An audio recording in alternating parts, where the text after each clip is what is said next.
ঢাকা সহ পার্শ্ববর্তী এলাকার ইয়েদের সরকারি কর্মচারী সহ কয়েকটি কোম্পানির রিটার্ন দাখিল কিন্তু অনলাইনে বাধ্যতামূলক করেছে, অর্থাৎ এদের রিটার্নগুলো আর অফলাইনে বা অফিসে হার্ড কপির মাধ্যমে নেওয়া হবে না। সেজন্য চলুন আজকে আমরা দেখে নিই যে কীভাবে অনলাইনে রিটার্ন দাখিল করে। স্ক্রিনে চলুন। রিটার্ন সাবমিশনে বড় ঝামেলায় যেখানে পড়ছেন সেটি হচ্ছে আপনার ডিফারেন্সটা জিরো হচ্ছে না। অর্থাৎ আপনি রিটার্নের রেগুলার রিটার্ন যারা সাবমিট করছেন তারা যখন ইয়েতে চলে যাচ্ছেন, আপনার মূল যে পেজ অ্যাসেট অ্যান্ড লাইবিলিটিসে চলে যাচ্ছেন, তখন তাদের হিসাবগুলো মিলছে না। অ্যাসেট অ্যান্ড লাইবিলিটিসের শেষে গিয়ে দেখা যাচ্ছে এই যে এইখানে গিয়ে ঝামেলাটা হচ্ছে। এখানে আপনাকে দুটো জিনিস মাথায় রাখতে হবে যে সোর্স অফ ফান্ড কত আছে আর আউটফ্লো কত আছে। অর্থাৎ ফান্ড আউটফ্লোর সাথে সোর্স অফ ফান্ডের মিল থাকতে হবে। দেখুন এখানে সোর্স অফ ফান্ড তার আয় দেখানো হয়েছে 3,37,014 টাকা, কিন্তু এখানে আউটফ্লো হয়ে গেছে বেশি। এখন আউটফ্লো কিসে কিছু হতে পারে সেটি একটু মাথায় রাখার ব্যাপার।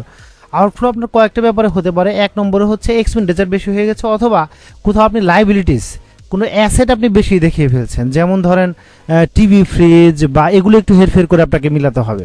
অর্থাৎ টিভি ফ্রিজ অথবা গোল্ডের প্রাইস একটু কম বেশি করে আপনাকে মিলিয়ে নিতে হবে, অথবা ক্যাশ ইন হ্যান্ড আপনাকে কম বেশি করতে হবে।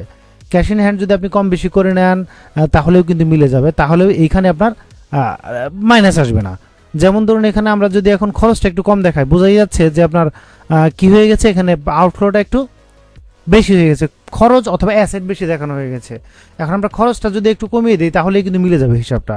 দেখুন এখানে 2,90,000 আছে, আমরা 80,000 দিয়ে দিই, 2,80,000, তাহলে দেখা যাবে আপনার হিসাবটা কিন্তু মিলে যাবে। এই যে দেখুন হিসাবটি মিলে গেছে।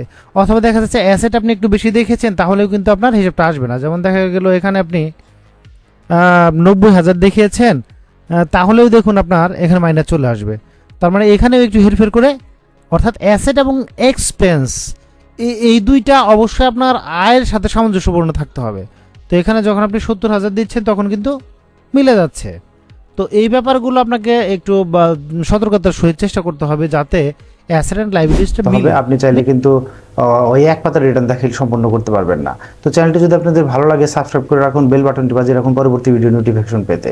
ধন্যবাদ।